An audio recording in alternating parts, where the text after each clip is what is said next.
काफ़ी लंबे प्रयास के बाद और लंबे इंतजार के बाद आज केतु देवता का गोचर परिवर्तन आपके ठीक छठे भाव पर होने जा रहा है। इसी बात पर हम चर्चा करने जा रहे हैं। क्या ये केतु देवता आपके जीवन से जुड़े हुए, आपके कैरियर से जुड़े हुए आपके परेशानियों को दूर करा पाएंगे? क्या ये छठे भाव पर जाकर के आपके जीवन को सकारात्मक परिणाम की ओर अग्रसित कर पाएंगे? इसी बात को समझने और जानने के लिए आप और हम यहाँ पर एकत्रित हुए हैं। ध्यान रखिएगा, इसे आप अपने लग्न के अनुसार यदि आप देखते हैं तो सटीकता 100% बैठेगी। अन्यथा इसे आप अपने राशि के अनुसार तो देख ही सकते हैं। मेष लग्न, मेष राशि के अनुसार भी इसे देखना सदैव आपके लिए मंगलकारी होगा। एक कम से कम आपको वो प्राप्त हो पाएगा, वो जानकारी प्राप्त हो पाएगी कि भाई मोटी मोटा हमारे लिए 1.5 साल का समय केतु देवता के द्वारा क्या प्राप्त होने जा रहा है। ध्यान रखिएगा, इसके पहले हमने एक वीडियो बनाया था जो राहु देवता के ऊपर था कि राहु का गोचर जब परिवर्तन मीन राशि पर होगा वो आपके लिए क्या होगा। अब यहाँ पर हम समझने जा रहे हैं केतु के लिए। पिछले 1.5 साल से ये केतु देवता आपके सप्तम भाव पर एक प्रभाव बना करके आपके जीवन को कई प्रकार से चुनौतियों से परिपूर्ण बनाए हुए थे। इनका जब गोचर आपके सप्तम भाव पर था पिछले 1.5 साल से, तब ये क्या किए, तब इनका ये प्रभाव हुआ कि कैरियर से जुड़ा हुआ, हमारे कर्म क्षेत्र से जुड़ा हुआ बहुतों ने अपने जीवन पर कई प्रकार से परेशानियों को आत्मसात किया है। सिर्फ यही नहीं, चूंकि सप्तम भाव पर ये विराजमान थे तो सप्तम भाव हमारे दाम्पत्य जीवन होते हैं। दाम्पत्य में अस्थिरता का बना होना, पति पत्नी चाह करके भी किसी न किसी कारण से आपसी वैचारिक वैमनस्य से एक दूसरे का विरोध करने का प्रयास कर जाते थे। और यही नहीं, सप्तम भाव ही वो स्थान हो गया जो हमारे मित्रों का सहयोग होता है। इस समय पर बहुतों को आपने बहुत किसी का हित भी किया है आपने, लेकिन प्रतिफल के रूप में आपको अपनों से ही एक निराशा हाथ लगी है। ये समझिए कि केतु आपके सप्तम पे थे और राहु की दृष्टि आपके सप्तम भाव पर था।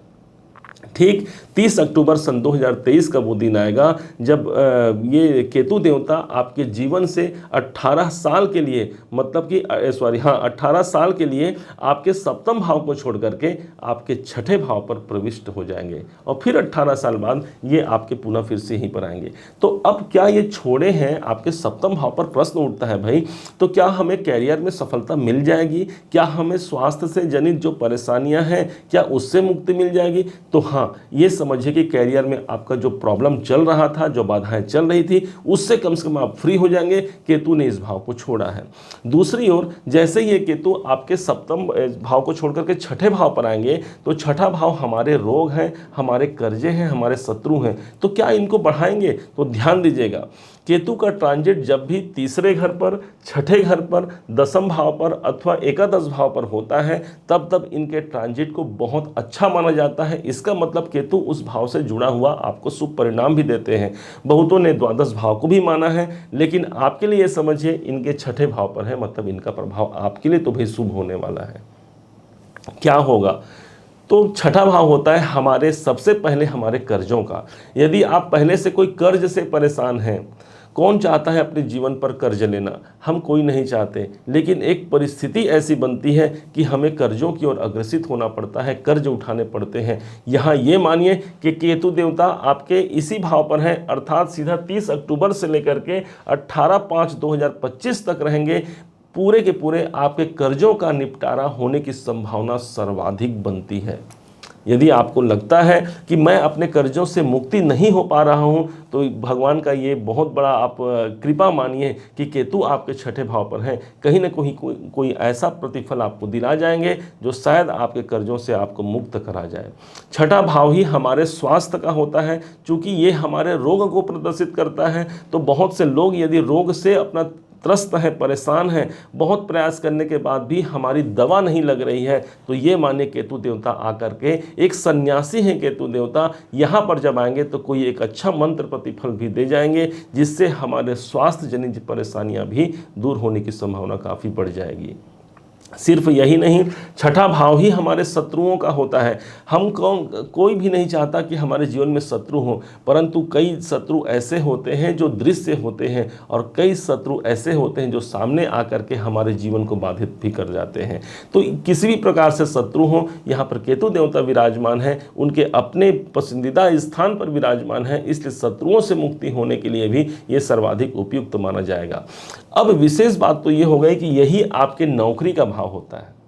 अब जो लोग नौकरी पेशा हैं, जो लोग नौकरी में कार्य करते हैं, उनके लिए ये एक अच्छा वरदान साबित हो सकता है अगले 1.5 साल तक।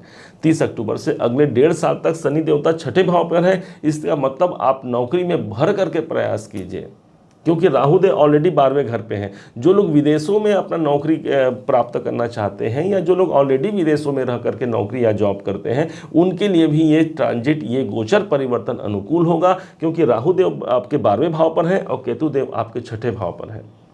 आपके अपने नौकरी में कोई परिवर्तन का योग बन सकता है।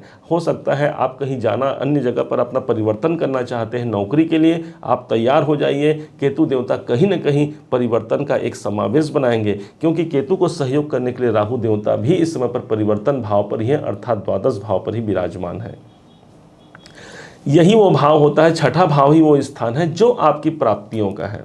तो प्राप्ति भाव पर केतु का होना, हालांकि एक बात ध्यान दीजिएगा, केतु को प्राप्ति से मतलब नहीं होता, क्योंकि केतु तो एक सन्यासी हैं। लेकिन उसके बाद भी आपको बता दें, यदि हमको ये लगता है कि हमें कुछ अचीव करना है, कुछ प्राप्त करना है जो हमने अब तक प्राप्त नहीं कर पाया है, उसके लिए आप काम करेंगे।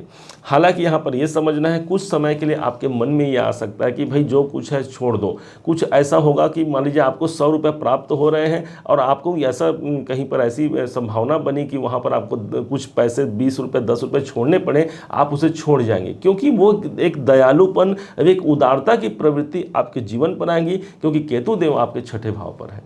अब प्रश्न ये उठता है कि केतु देवता क्या हमें पूरे 1.5 साल तक अच्छा प्रभाव देंगे? तो ये समझिएगा, आपके बर्थ चार्ट में, आपके जन्म कुंडली में जो आपकी जन्म पत्रिका है, उसके अनुसार आपको प्रतिफल ज़्यादा या कम मिल सकते हैं। क्योंकि यदि वहाँ पर केतु की दशा है या केतु आपके अच्छे भाव पर प्लेस्ड है, तो उसका प्रतिफल भी आपको 100% मिलेगा इस केतु के प्रभाव के कारण। और यदि वहाँ पर कोई न्यूनता है, कोई कमी है, तो फल में भी न्यूनता आने की संभावना सर्वाधिक बन जाती है।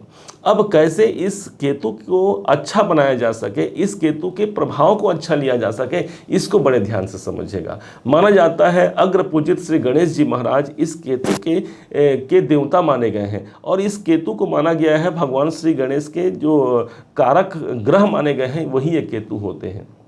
तो भगवान श्री गणेश की आराधना करना है आपको, और प्रत्येक बुधवार के दिन हरा हरा जो दुर्वा होता है, जो घास दुर्वा होता है, इसे आप ले लीजिए, 11 की संख्या में लीजिए, एक उखाड़िए और एक गिनाएगा। तो इस प्रकार से 11 की संख्या में दुर्वा लीजिए और भगवान श्री गणेश पर अर्पण कीजिए। मंत्र बोलिए ओम गंग गणपतये नमः बोलते हुए भगवान श्री गणपति जी महाराज, गजानन जी महाराज पर अर्पण कर दीजिए।